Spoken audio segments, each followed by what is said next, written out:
Hey YouTube, it's another car vlog. Welcome to Veda Day 11. So, a few days ago, I read this article on parenting that I thought I would just chat a little bit about. I will go ahead and link the article below just so you can go and read it. But it was something that truly inspired me and encouraged me. You know, for the most part, I'm able to find joy even on the hardest days.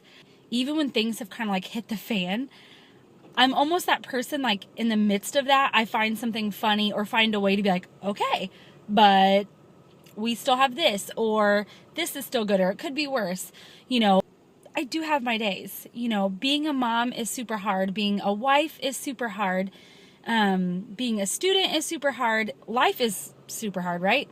So anyway, this article, what it was really cool is to give you a rundown. It's basically a mom who has a very colicky baby, and her husband's in school full time, and she's doing it by herself with a colicky baby and a toddler. And one day she vents to her friend, just kind of talking about how hard, things have been. And her friend says, here's the deal. Why don't you view this colicky baby as though it were your greatest calling? Instead of being just like, can't believe the baby's crying again, or can't believe that, it said instead of, having the attitude, treat it as though this is your greatest calling, this is your full-time job, and expect the baby to be like that. So she said instead, she just anticipated that, like, okay, after 3 p.m., my baby's going to scream all night. That's what my baby does. And she said a really cool thing changed. She said it changed everything. She said she got a little less done. Meals had to be a little bit more simple. But basically, when 3 o'clock rolled around, she was like, okay, like, I'm just setting things aside, and I'm going to rock and cuddle and give extra snuggles to this colicky baby. And she said it just really changed her perspective. And, there's more to the article that's along those lines, because later on, that baby grows up, and eventually she has a 4-year-old, and she kind of struggles with the same thing again, and she feels like God kind of reminds her of that, like brings that back into the forefront of her mind, like, hey, remember that thing about priorities? She feels like God kind of just like reminds her of that truth. And even though for the most part, I feel like I have a pretty good handle on kind of finding joy in the midst of everyday life struggles, I do have my moments, especially when Abram has those nights where he's waking up every 3 hours. I'm kind of like, what's wrong with you? Or I find myself looking at the clock and being like, you just woke up 3 hours ago. Why? In my head, I'm thinking, why are you waking up again? And so I start counting them. This is the third time you've been up. And after reading that article, I was like, you know what? This is my greatest calling. If he wants to get up 4 times a night, he's only going to be this little for so long. So I stopped looking at the clock. I stopped watching how many times he woke up or how many hours in between. And the great thing is it doesn't feel like this kind of like burden anymore. It's like when he wakes up, I don't know when the last time he woke up, I stopped looking at the clock. So I'm just nursing him, putting him back to bed, and I go back to sleep instead of huffing and puffing.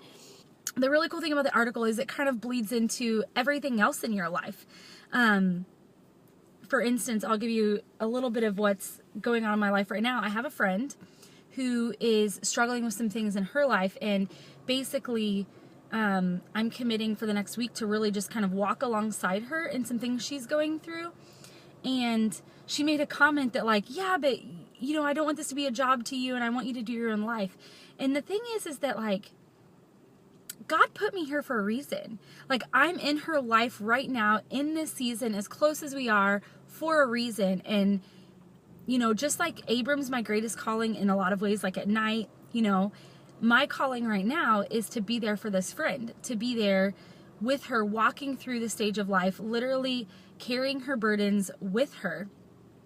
So it's just, reading that article kind of like opened my eyes that like whatever's going on that day, like instead of huffing and puffing or like, it's like, no, this is what's going to happen today. This is where I'm supposed to be today. And so when this thing came up with my friend, it's like, oh, okay, no, this makes sense. This is why I'm here. This is why I've been put in your life at this time as close as I am, because I'm here to walk through this journey with you.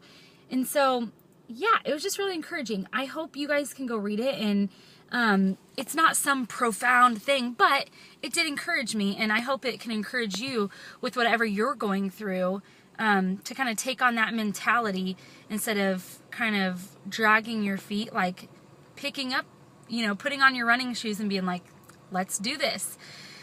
So yeah, that's kind of something that's just on my mind today as I go through life with my baby and my husband and school and my friends, is just like, let's do this, guys. Like, let's not grumble.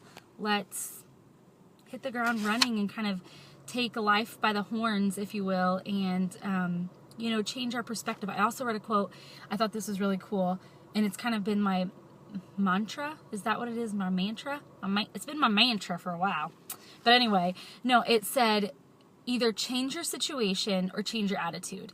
And yowza, like that hit me, because I know that I tend to have an attitude problem at times, or like, perspective issues, just like this article's talking about. And thinking about that, it's kind of like, I can either change my situation, like let's do something about it, or if I can't change my situation for some reason and I'm stuck in the situation I'm in, then I need to change my attitude so that I can find joy and I can, find purpose and meaning in the situation I'm in. For instance, I live in Indiana, and every single year on Facebook, people just complain so much about the weather. Like, it's snowing, snow. And after reading that article, which I've complained about the snow too, don't get me wrong, the snow sucks. Like, it sucks. Like, there's nothing good about winter. It's horrible, honestly. But, well, in Indiana, it's horrible. Maybe if you're out in Colorado and you can go skiing and there's beautiful mountains, then sure. But here, it's nothing but slush. So there's nothing really good about it. So I get it. It's not fun. But when I was here, and I read that quote right when I came back to Indiana, and I was like, dude, that's so true. Like, if you don't like Indiana, move. If you don't like the winters, move. Like, move. If you can't, which a lot of people can't, I get it. There's jobs, there's finances and stuff. Then change your attitude. Like, change your perspective on that situation. Like, okay, I don't like winters, but instead of complaining about it, why don't I embrace the fact that we get to go sledding? Or we can make snowmen. Or, hey, because it snowed and it's like really icy outside and we can't get out, then instead of looking at it as something negative, let's look at it as an opportunity to stay inside, drink some hot cocoa, and snuggle our babies extra. You know what I mean? So anyway, that was kind of a 7-minute rant.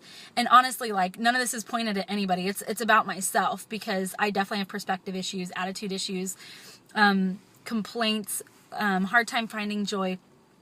So yeah, this was just kind of a chitty chatty car vlog as I'm out getting ready to go get groceries. I'm probably going to come back and watch this a million times whenever I'm struggling and having trouble finding joy, because it does happen. This will kind of be like the note to self, Carrie. You can do this. You can get through the day. Reread this article right down there. So anyway, guys, I hope you have a great night. I hope this encouraged you in some way, challenged you in some way. All right, guys, I will talk to you later. Bye.